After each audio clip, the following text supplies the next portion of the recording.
Everyone's talking about Deontay Johnson and whether or not he should get a new deal now, or what happens if he goes through this in season, becomes an unrestricted free agent. We have a lot of that in the weeks ahead. But we also have Chris Boswell. This seems like a no-brainer here, Will. It is a no-brainer. It is a no-brainer, you would think. They know that they want him. However, kickers, you could find kickers a lot of different places. They found Chris Boswell. They found Jeff Reed. He had a great tryout in a monsoon at Heinz Field, and 6 years, 7 years later, he's maybe the best kicker in the history of the franchise. I think Gary Anderson may have something to say about that's that. true. Okay, he's the most accurate, but the game is different now. I mean, I think they're going to play in a lot of close games if they want to be successful. That's what happened last year, right? They played in all their games and won. I think all their games were 8 points or less, except for maybe one, right? The ones that they won. I think you need a kicker. He's proven he can do this. Unlike Deontay Johnson, the sample size is big enough for me to say give the man his money. I don't know if it's easy to find a kicker.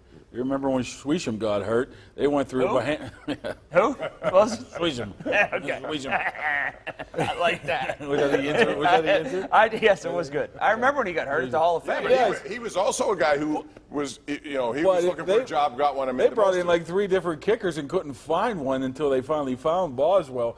A guy that talented and he had that one bad year. We all know what it was. He missed 10 or 12 kicks. But he's been rock solid. And if you have to pay him $5 million right at Tucker's range, I give it out to him early on in the season. Give it to him right now, because a good kicker wins you games. A bad kicker loses you games. I would not pay him. I would not pay him Justin Tucker range. I just would not. I subscribe to you can find a kicker. They brought the wrong ones. They brought in Baldy McGrain or whatever last year. They couldn't kick it in the end zone. He was 5'3". Remember they brought that guy in for a couple games. He was not good. But I don't automatically pay Boswell. I don't think he's in Justin Tucker's range. But the question is, what do you do now if you don't? He plays. Let him ride it out this year. It's okay to have him on a lame duck. I look at kickers a lot like I look at long snappers. Once they price themselves out, unless they're the very, very best. But I mean, you could argue he's pretty close to the very, very best, though. I don't think he's as close to Justin Tucker. I don't. I look at the last time he got paid. Fourth most accurate all time. If you look at the season right after he got paid last time, he was not good. The owner talked about it and how he needed to get better.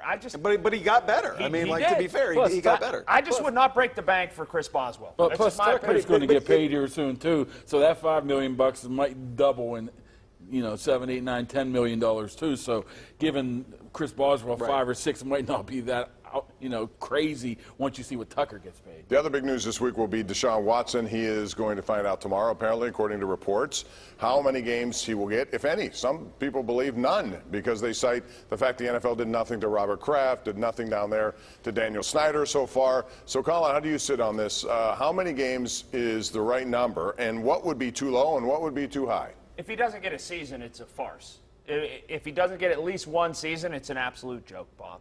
That's the way I look at it. If you're working off of the Ben Roethlisberger sliding scale, or at least this isn't built on the justice system. It's built on what the NFL looks as in violation of our conduct policy. Right. So it's not in a court of law, and it's not your hand on the Bible or whatever. It's Roger Goodell's court. And by virtue of that, a man got a season for working a parlay on games where he was on an entire season. Right. That was. If he doesn't get a year, it's a farce. I mean, if the NFL's smart, they suspend him for a year, and then they let him appeal, and then they drop it to 10, 8 games. I mean, but let's remember, when has the NFL ever come out on the right side of things when it comes to women? I mean, let's remember Ray Rice. This is an arbitrator who is a woman making his decision. Let's remember Ray Rice had, 4 games? No, he had less, didn't he? And then the video comes out, and then, like there wasn't enough evidence that this woman had been abused. Like how many more women have to come forward to say what he did does not sit well with the league? He didn't get charged with.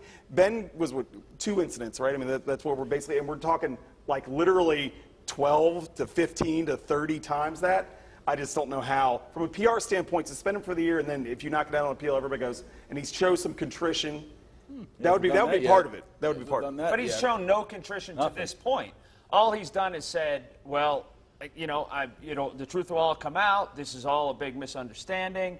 Unless it's a year, it's a joke. Yeah, we live in a different world than we did 10, 12 years ago. I mean, they do have to bring the hammer down on this guy just for the sake of the PR, like you said. And if you're a Steelers fan, forget about everything else. Deshaun Watson makes them a playoff contender, a division contender. And the thing is, too, like, I mean, I feel like you should sort of penalize the Browns here, too, because of what they did with the money to sort of get. I mean, to me, that is so unseemly. It is gross. And for Dee Haslam, who says she's a champion for women in the league, to stand there next to her husband and talk about, oh, you know, we're going to make sure that this is handled right and this is done right, and they still, I mean, like, it's just gross. Guaranteed contract. The only one. It's just gross. It is. I agree. And I think it should be a year. We'll find out tomorrow, and I'm sure we're going to have a lot of debate on that. We'll take a break. When we come back, more. We'll get into the Pirates and what's going on at the trade deadline and where they are as a team. We know they're 22 games under 500 right now. So what do they have to hang their hats on in this offseason? We'll talk about it coming up.